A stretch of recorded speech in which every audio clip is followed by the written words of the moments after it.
નમસ્કાર, બુલેટિનમાં આપનું સ્વાગત છે। આપની સાથે હું છું માસૂમ। સમાચારોની શરૂઆત કરીએ હેડલાઇન્સથી।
બુલેટિનની શરૂઆત કરીએ મહત્વના સમાચારથી। સમાચાર મળી રહ્યા છે કચ્છથી। ગાંધીધામ કાપડના ગોડાઉનમાં આગ લાગી। જીઆઈડીસીમાં આવેલ કાપડના ગોડાઉનમાં આગ લાગી છે। શોર્ટ સર્કિટના કારણે આગ લાગી છે તો ફાયર ફાઈટરની ટીમ ઘટનાસ્થળે પહોંચી છે। આગથી મશીનરી સળગી જતા લાખોનું નુકસાન થયું છે। તો ગાંધીધામ કાપડના ગોડાઉનમાં આગ લાગી છે તેમજ જીઆઈડીસીમાં આવેલ કાપડના ગોડાઉનમાં આગ લાગી છે। શોર્ટ સર્કિટના કારણે આગ લાગી હોવાનું જાણવા મળ્યું છે તો ફાયર ફાઈટરની ટીમ ઘટનાસ્થળે પહોંચી છે। આગથી મશીનરી સળગી જતા લાખોનું નુકસાન પહોંચ્યું છે। વલસાડ જિલ્લાના પારડી જીઆઈડીસીની બાજુમાં આવેલી ઈશ્વરનગર સોસાયટીમાં સાર્વજનિક ગણેશ મહોત્સવની 7 દિવસ સુધી ઉજવણીનું આયોજન સોસાયટીના આયોજક દ્વારા કરવામાં આવ્યું હતું। જેમાં રાત્રિના સમયે સોસાયટીના મંડળ દ્વારા યુપી અને દિલ્હીથી 2 ડાન્સર યુવતીઓને બોલાવવામાં આવી હતી। ત્યારે કાર્યક્રમમાં ડાન્સના ઠુમકા લગાવતી 2 યુવતીઓના વિડીયો સોશિયલ મીડિયામાં વાયરલ થયા હતા। જે વિડીયો પારડી પોલીસ સુધી પહોંચ્યા હતા, જેના આધારે પારડી પોલીસ મથકના પીએસઆઈ કેએમ બેરિયાની ટીમ ઈશ્વરનગર સોસાયટીમાં આવી પહોંચી હતી અને ગણેશ ઉત્સવમાં ડાન્સ કરતી 2 યુવતીઓ તેમજ મુખ્ય આયોજક મોતીલાલ શર્મા સહિત 4 આયોજકો સામે પોલીસે કાર્યવાહી હાથ ધરી હતી। તેમજ લાઉડ સ્પીકર, માઇક એમ્પ્લીફાયર વગેરે સાધન સામગ્રી પોલીસે કબજે લીધી હતી। આ રીતે જાહેર કાર્યક્રમોની પરવાનગી ન હોવા છતાં પણ આ પ્રમાણે કાર્યક્રમ યોજતા અને કોરોના ગાઈડલાઈનનો પણ ભંગ થતા પોલીસ દ્વારા કાર્યવાહી કરવામાં આવી છે।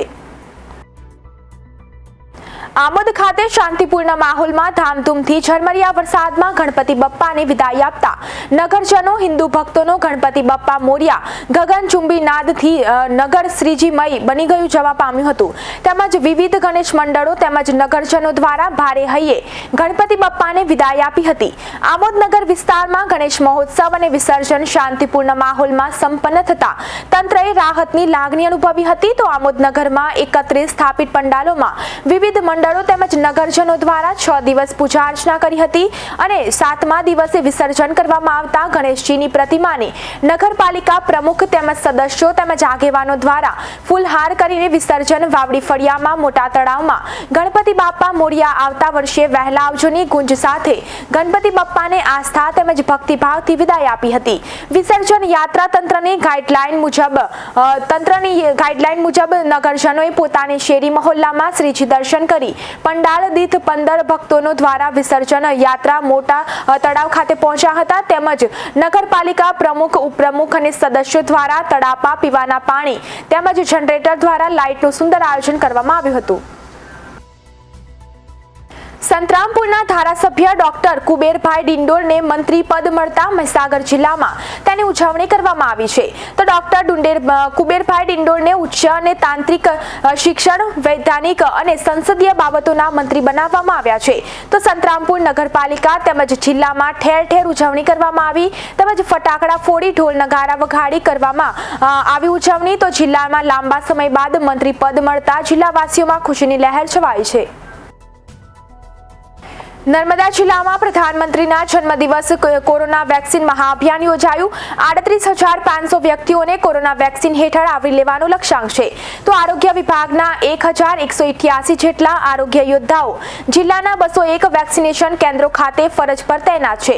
તો 38 જેટલા અધિકારીઓ સુપરવિઝન કરશે. તમામ વેક્સિનેશન કેન્દ્રો ખાતે સવારના 7 થી રાત્રિના 12 વાગ્યા સુધી કોરોનાની રસી આપવામાં આવશે. તો સમગ્ર રાજ્યમાં મહાનગરપાલિકાઓ, નગરપાલિકાઓ અને તાલુકાઓમાં 400 થી વધુ સ્થળોએ ગરીબોની બેલી સરકાર કાર્યક્રમોનું દેશના વડાપ્રધાન નરેન્દ્રભાઈ મોદીના જન્મદિવસ નિમિત્તે આજના રોજ આયોજન કરવામાં આવ્યું છે. જેના ભાગરૂપે નર્મદા જિલ્લા કલેક્ટર ડી.એ. શાહે આજે રાજપીપળા કલેક્ટરાલય ખાતે જિલ્લાના માધ્યમ કર્મીઓ સાથે યોજેલી પત્રકાર પરિષદમાં રાજપીપળા શહેર અને જિલ્લામાં વિવિધ પ્રજાહિત કલ્યાણલક્ષી યોજનાઓના કાર્યક્રમોના કરાયેલા આયોજન અંગે વિસ્તૃત જાણકારી આપી હતી. ભરૂચ જિલ્લાના ઝઘડિયા તાલુકાના રાજપારડી ગામે ડીજીવીસીએલ કચેરીમાં ફરજ બજાવતા લાઇન ઇન્સ્પેક્ટરનું ખડોલી ગામ પાસે કન્ટેનરની ટક્કરે કરુણ મોત નીપજ્યું છે. તો ઘટનાના તુરંત બાદ રાજપારડી પોલીસ તેમજ ડીજીવીસીએલના રાજપારડી કચેરીના કર્મચારીઓ ઘટના સ્થળે દોડી આવ્યા હતા અને બચાવ કાર્ય હાથ ધર્યું હતું. પરંતુ લાઇન ઇન્સ્પેક્ટરનું ઘટના સ્થળે જ મોત નીપજ્યું હતું. લાઇન ઇન્સ્પેક્ટર મિલનસાર સ્વભાવના હોવાથી ડીજીવીસીએલ કચેરી સહિત ગામ લોકોમાં શોકનો માહોલ છવાયો હતો. તો રાજપારડી પોલીસના સૂત્રોમાંથી પ્રાપ્ત વિગતો અનુસાર ઝઘડિયા તાલુકાના મોટા સાંજા ગામના નટવરભાઈ વિઠ્ઠલભાઈ વસાવા રાજપારડી ગામે ડીજીવીસીએલ કચેરીમાં લાઇન ઇન્સ્પેક્ટર તરીકે 7-8 વર્ષથી પોતાની ફરજ બજાવતા હતા.